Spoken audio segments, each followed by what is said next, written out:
Estas son algunas de las noticias más importantes al día de hoy. Donald Trump acaba de terminar una rueda de prensa en la que explicó los puntos más importantes de sus primeros 100 días de gobierno en caso de convertirse en presidente y básicamente destruyó la posición de Hillary Clinton como potencial presidenta del país. Por otra parte, 5 jóvenes en California fueron condenados por apoyar al Estado Islámico.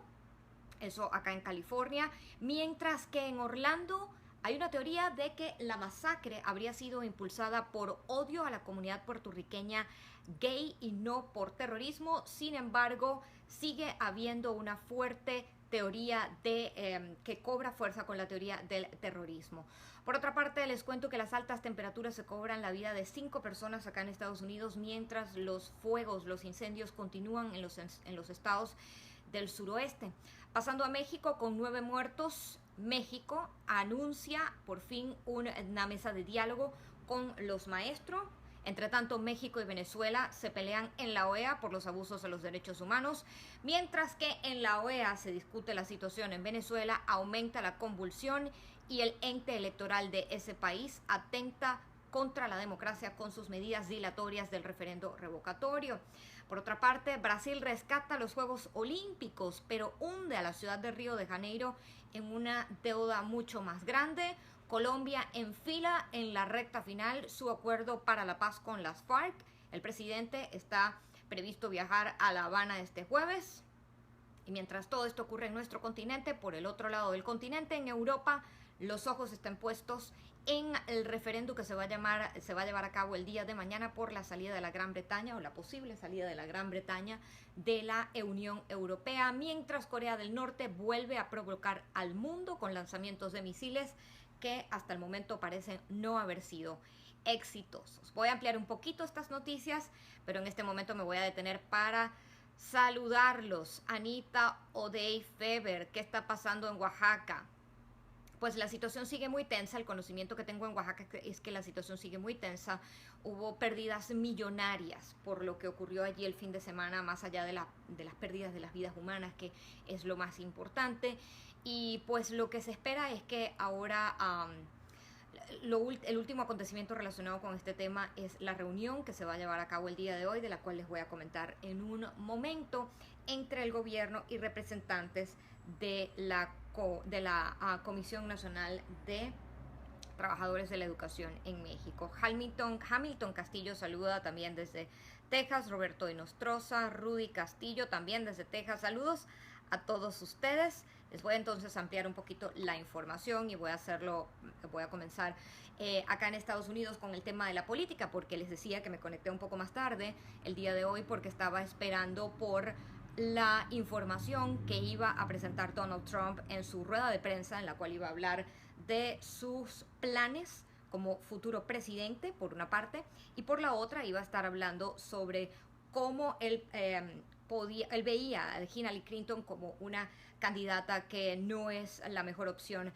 para el país en términos de la presidencia de la República. La conclusión que les puedo dar de lo que vi yo de la rueda de prensa que terminó hace solamente algunos minutos es que básicamente trató pues de atacar a Hillary Clinton, a desprestigiar su imagen frente a los votantes y por otra parte ganar la indulgencia de los grupos a los que él ha atacado. ¿Por qué digo esto?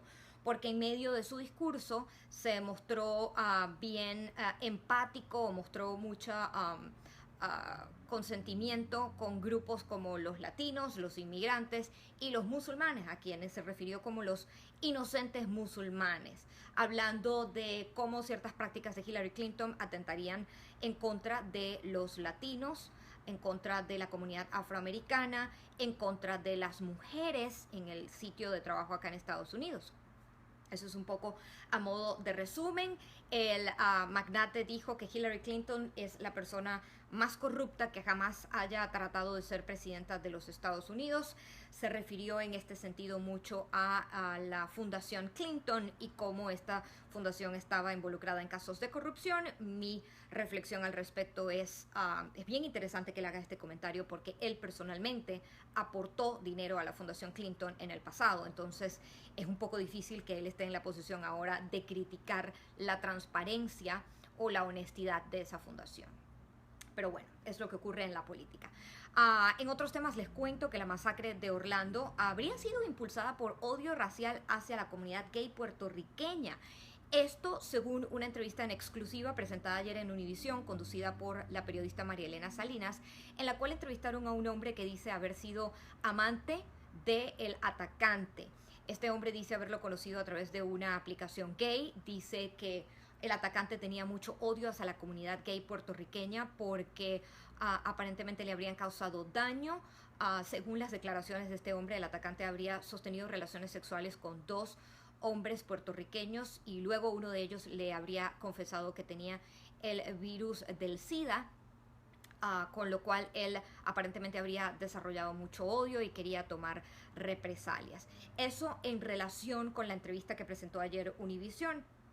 Ellos también señalaron, pues pudieron confirmar en su entrevista que este hombre fue ya interrogado por el FBI y ellos contactaron al hotel donde este hombre dice que se encontraba con el atacante, donde se producían sus encuentros, y en el hotel le pudieron confirmar a Univisión que el hombre había estado hospedado, el atacante se había hospedado en ese hotel por unos 63 días. Eso por una parte. Por la otra parte, en MSNBC, el canal en inglés, en entrevista también en exclusiva, un amigo del atacante comentó como él mismo en el 2014 le anunció al FBI de la preocupación que tenía de que su amigo pudiera ser un peligro porque él estaba viendo videos de yihadistas radicalizados. Fue entonces cuando el FBI volvió a investigar al atacante, del cual hago un paréntesis, nunca digo su nombre porque he decidido a título personal no darle promoción a esta persona y si pudiera no lo haría a ninguna de las personas que han cometido ataques. Es por eso que siempre me refiero a él como el atacante, para dejar esto claro. Su amigo hace el comentario hizo esta declaración en entrevista y el FBI pues en ese momento habría iniciado una nueva investigación adicional a la que ya habían abierto al atacante en el 2013, lo cual por supuesto sigue levantando las sospechas en relación a la veracidad de la acción del FBI, porque después de haberlo investigado en el 2013, después de un amigo haber anunciado en el 2014 que él estaba viendo estos videos y que estaba preocupado por su accionar en el futuro, el FBI descartó que el atacante de Orlando fuera de peligro y al final miren lo que sucedió. Pero bueno, eso forma parte de una investigación mucho más extensa y detalles que obviamente no conocemos y probablemente nunca conoceremos. En este mismo tema relacionado les cuento que 5 jóvenes en California fueron condenados por apoyar al Estado Islámico. Corrijo, fueron 2 jóvenes. Los 2 jóvenes eran residentes de la ciudad de Anaheim, tenían 25 años y la forma como el FBI pudo iniciar las investigaciones en contra de ellos fue por publicaciones que hicieron en sus páginas de Facebook diciendo que estaban dispuestos a morir por Alá y declarando su lealtad a ISIS. Luego de esto comenzó la investigación. En medio de todo se pudo encontrar que los jóvenes habían cometido una gran cantidad de fraudes bancarios para poder financiar un viaje al Medio Oriente en el cual pretendían ayudar al grupo radical y brindarles información. Siguiendo acá en Estados Unidos, les cuento que las altas temperaturas se han cobrado. Ok, creo que hubo una interrupción allí en mi página de fans de Facebook, pero creo que ya estoy de regreso. Si tienen alguna dificultad, por favor, déjenmelo saber. Les decía que 5 personas han fallecido acá en Estados Unidos a consecuencia de las altas temperaturas que están por encima de los 3 dígitos Fahrenheit. Eso, como les decía ayer, está por unos 40 grados centígrados. Lo que también ha provocado una oleada de incendios en 3 estados, California, Arizona y Nuevo México. Los 2 incendios más fuertes acá en Los Ángeles están controlados hasta el momento, solamente en un 10%, así que la situación está bien complicada y bien caliente allí literalmente. Voy a concluir en Estados Unidos y me voy a ir hasta México, donde al día de hoy, con 9 muertos y después de un año de haberse reunido los representantes de la Comisión Nacional de Trabajadores de la Educación con el gobierno, se vuelve a abrir la oportunidad de una mesa de diálogo mientras surgen versiones encontradas en torno a lo que ocurrió en Oaxaca. Finalmente se van a reunir el día de hoy en la Secretaría de la Gobernación de la Ciudad de México. Sin embargo, se sabe que el secretario de Educación Pública, Aurelio Nuño, no estará en el encuentro y también se sabe que el gobierno ha anunciado ya que no pretende negociar para nada la reforma educativa, la cual es el motivo fundamental de protesta de los miembros de la Comisión Nacional de Trabajadores de la Educación. El gobierno ha dicho que la discusión se va a centrar solamente en temas políticos, así que vamos a estar pendientes a ver realmente hasta dónde podrá avanzar este tema. Eduardo Molina opina en este momento y dice: los saqueos y quemas de transporte no es la solución al problema de los maestros y sus demandas. Cada saqueo trae destrucción, una plaza de empleo menos para las familias. Es la opinión de Eduardo Molina en este momento. Gracias por incorporarte a la conversación activa en este resumen de temas y noticias más importantes del día, Eduardo.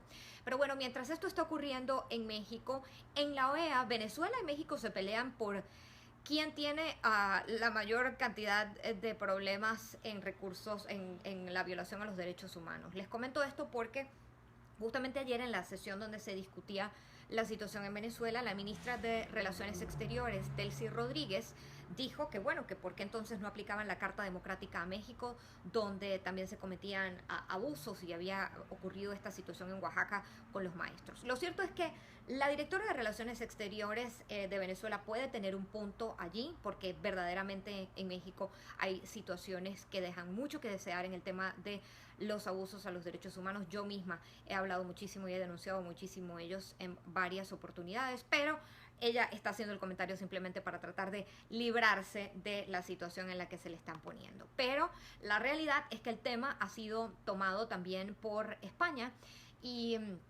les comento que en ese caso Carlos Monedero, quien es integrante y fundador del partido Podemos de España, recordemos que España ha sido muy activa en buscar una solución a los problemas de Venezuela. Entonces ahora esta persona del partido Podemos de España, Carlos Monedero, se cuestionaba y preguntaba en su cuenta de Twitter que por qué efectivamente no se aplicaba la Carta Democrática a México. Por su parte, el partido político español indicó a través de su Secretaría de Relaciones Internacionales, y voy a leer textualmente, que la grave situación de derechos humanos que vive México no es algo particular de Oaxaca, es cierto, sino algo generalizado en todo el país. Todos conocemos el caso Ayotzinapa.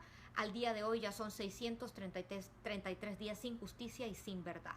En los últimos 15 años, más de 100 periodistas han sido asesinados en México y 25 continúan desaparecidos. Es la comunicación, el comunicado que sacó el partido Podemos de España en relación a este comentario que, quién sabe, podría estar colocando a México en la agenda internacional para la aplicación de la Carta Democrática de la OEA. ¿Quién sabe? Vamos a ver cómo evoluciona esto. Pero bueno, mientras la OEA discute y se prepara para la reunión extraordinaria de mañana para discutir la situación en Venezuela, la violencia y la desesperación, la convulsión social en Venezuela aumenta. La violencia y la desesperación se han apoderado de los venezolanos en los últimos días, cuando se han registrado varios saqueos a comercios en Cumaná, en el estado Sucre, todo esto por la escasez de alimentos y comidas en el país. En las últimas 2 semanas, 5 personas han muerto en diferentes protestas que han tenido también lugar en los estados Táchira y Mérida. Y mientras esto ocurre, el ente electoral de Venezuela toma medidas que debilitan cada vez más la situación o el sistema democrático del país, si es que todavía se puede hablar de algún sistema democrático en Venezuela. La organización Acceso a la Justicia, que monitorea temas de democracia en ese país, en Venezuela, destaca cómo el constante cambio de las reglas del juego por parte del CNE, que es el ente que regula las elecciones en Venezuela, socavan los derechos de los ciudadanos, pues los adaptan y los ajustan dependiendo de cómo le convenga a ellos o al gobierno en el momento. Las firmas ya fueron recogidas, para darles un breve resumen de dónde estamos ahorita en Venezuela. Las firmas para el referendo revocatorio ya fueron recogidas, sin embargo el CNE ha encontrado una gran cantidad de razones para dilatar el proceso. También asimismo este grupo denuncia el hecho de que los datos de los firmantes que están buscando que se dé el revocatorio han sido puestos públicos en la página web del CNE, con lo cual cualquier persona puede ingresar allí y ver quién ha firmado y quién no. Les cuento que Brasil entonces rescata la realización de los Juegos Olímpicos, pero hunde a Río de Janeiro en una profunda deuda. El presidente autorizó un aporte económico para cubrir los gastos por un monto de 850 millones de dólares. Esto para que se lleve a cabo los Juegos Olímpicos allí, una situación que deja